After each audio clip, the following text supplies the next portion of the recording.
obviously the first period went well. What do you think changed in the second? Yeah, I mean, they scored a couple. I thought got away from it for a little bit. Overall, it wasn't a terrible game. I think we put up a good amount of shots, a lot of chances around the net. Just couldn't get them to go. I was looking at the 40 shots. I mean, is that one where you can bury a couple more? Maybe you're cashing on power play. It's a different game.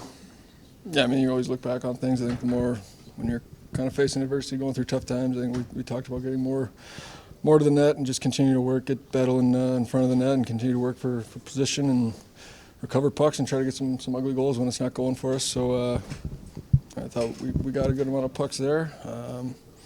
Didn't go in. We're just going to continue to fight through this thing and keep working. How much of an adjustment was it when Ryan went down? Yeah, I mean, you deal with injuries throughout the year.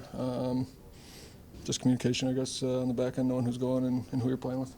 Jacob, when you look at a lot of the recent games, the shot totals that you're giving up aren't really high. So, how are you why do you think such a high percentage of them are turning into goals for the other team?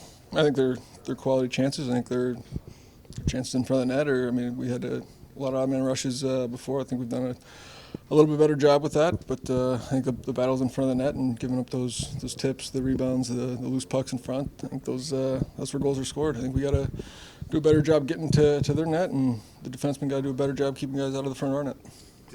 Everything that you're trying to do on the power play kind of works out one way or the other, and when things are not as easy and free flowing on the power play, we just got to dig down a little bit and I mean, we talked about it being a little bit more simple and just try to get an ugly one and go from there, but that's frustrating for sure. Mika, you lose Ryan in the game. It's a 1-1 game, I think, at that point. What does that do to change things up for you guys? Yeah, I mean, it's you never want to lose guys, period, and to do so in the first, and obviously a guy like him, it means a lot.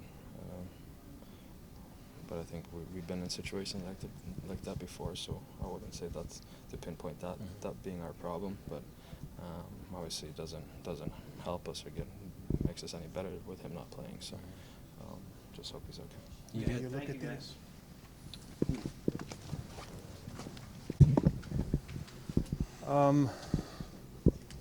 Yeah, I mean, I think they got the goal, and I think we just sagged a little bit after that, and then they capitalized on another one, and kind of before you know it, it's a 2-goal lead. I think in those situations, it'd be ideal to, if you give up one, to sort of tighten the game up and slowly try to take it back over and play a little bit more in their zone. And obviously for 2 periods, we spent the whole period in their zone, the first and third, and yeah.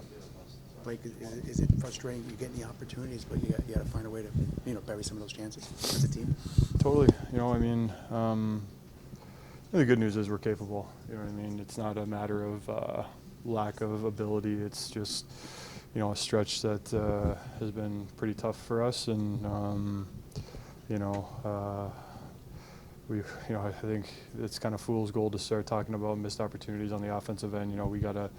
We really gotta dedicate ourselves on the other end of the ice and limit some chances. And if we start doing that, I think we're going to cash in. We have enough firepower up front that we're going to score goals. Is a quick turnaround a good thing? Because after tonight, you want to get back out there. Yeah, it can be. Obviously we're going to play a team that gave us a heck of a time last time we played them in their building. So yeah, I mean, it's the last game before break, and you can kind of flush this one if you have a good performance tomorrow and end on a good note, and I think that's got to be our focus now. Like the first period, it felt like, I know it was tied after, but it felt like a lot of things were going your way for that period as a team. I think it was like 16-6 for the shots. Second period, I mean, did anything noticeably turn in your mind from there? No, I mean, I think you might have missed. I just answered that question. Just a matter of kind of snowball effect. Gave up one, and then they got another one kind of right after. And in those situations, you'd like to, if you give up a goal, go down and start to play some shifts in their zone and start to slowly take the game back over. But they kind of cashed in, 2 back-to-back, and it was tough to recover. Is there a snowball effect? Like early in the season, felt like everything was going your way. Recently, it feels like it's kind of the opposite. Does that sort of seep into the mentality a little bit at this point too? No, I mean, I think we have to keep our belief in ourselves, you know, and the minute you let doubt creep in, I think can be a really dangerous thing. So, yeah, I mean, we definitely had things going our way early on. Bounces were going our way. You know, I think they're definitely going against us right now. And we just have to stay rooted in the fact that to achieve the things we want to achieve, it's going to be really hard. It's going to be harder than this. You know, great teams are made in fire, and we're certainly in the fire right now. So this can be a really, you know, useful situation for our team down the stretch if we handle it the right way. Okay. Thank you.